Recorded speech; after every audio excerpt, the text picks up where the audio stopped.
na ba yung bisita niyo, Tay? Oo, padating na yun. Tinawagan mo na? Tinext ko. Nag-reply. Hindi pa. Baka nagda-drive kaya hindi makareply. Oh, ayan na. Baby, buksan mo, dali. Sabi sa'yo di ba? Hello! Sir, si Aling Mimi. Hi, hello! Dito ka muna ha, mainihintay lang kami. Oo. Hoy, ayan na. Buksan mo, dali. Yan na yun, sabi sa'yo eh. Madaling na eh. Ito na po yung bisita niyo. Sabi Dali po sa'yo. kayo. Dali po kayo. Ay, magandang gabi, Pito. Ay, Tony. Si ano? Si Sunny. Ay, si Sunny, hindi makakapunta, kaya ako na lang yung pinapunta eh. Bakit daw? Sa totoo lang, hindi ko alam. Magulo siya mag-explain kung anong dahilan. Pero anyway, nandito naman ako eh. Kain tayo? Sino siya? Si Tony. Tony. Tony? Ay, the best ito. Oh, wow. Okay. Tara, tara. Sige. Nakalimutin pa ko. Bihira ka, be. Pinagpilitan mong bilhin yung truck. Gusto lang naman makita ni Sir kung okay yun. Yun yung naintindi ako sa sinabi ni Tere.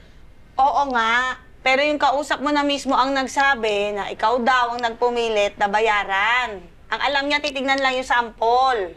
Hindi ba bibili rin naman ng truck ang PM? Dahil kulang tayo sa delivery truck. Oo nga, pero bago dapat. Kaya nga, gusto mo na makita ni Sir yung unit kasi ngayon lang siya titingin ng second hand. Hindi ba okay binili ko? Hindi! Lumang-luma. Mahal yun sa 500,000. Sorry, hindi ko alam. Ewan ko sa'yo. Isang truck na nga ang problema ni Sir. Ginawa pang dalawa. Basta ka na. Natawagan ko si parang Sunny eh. Hindi ko naman makontak. Alam mo, tingin ko nagawa mo na yung dapat mong gawin. Kaya kalimutan mo na yun. Gusto ko lang naman magkausap sana kami. Magpalipas kayo ng ilang araw, magkakaayos din kayo noon. Alam mo, kung alam ko lang na abot sa ganito yung tungkol sa barong, sana hindi ko lang pinaalala. Ikaw pinilit mo Hindi ko naman pinilit. Kahit nga hindi isoli sa akin, okay na eh. Kaya lang wala dito sa bahay. Gusto ko lang masiguro na nasa kanya nga. Ay, sige, ipahinga mo na yan. Sige. Uy, di ba gabing-gabi na nagme-makeup ka? Ay, sinusubukan ko lang to. Talaga, kung kailang gabi, may booking ka? Ay, baka booking naman ko. Hindi, kanina lang kasi dumating. Yung kaibigan ko, yung nasa Canada. Si Dolly. Si Dolly, Si oh. Maring Dolly. Oh. Nagtatrabaho doon, di ba? Oh. Naglabas na panibagong make-up. Ito mga ganito, wala pa to sa market. Dito sa buong Pilipinas, wala pang meron. Ako lang. Ganda, di ba? Ang ganda, oh. Gagamitin ko to sa baler. Talaga. Sige. Burahin mo na muna para makatulog na tayo. Hindi ka. Gagawin pa tayo eh. Ano?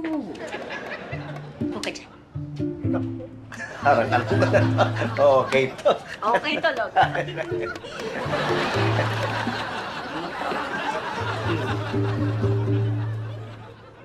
Picturean mo ako.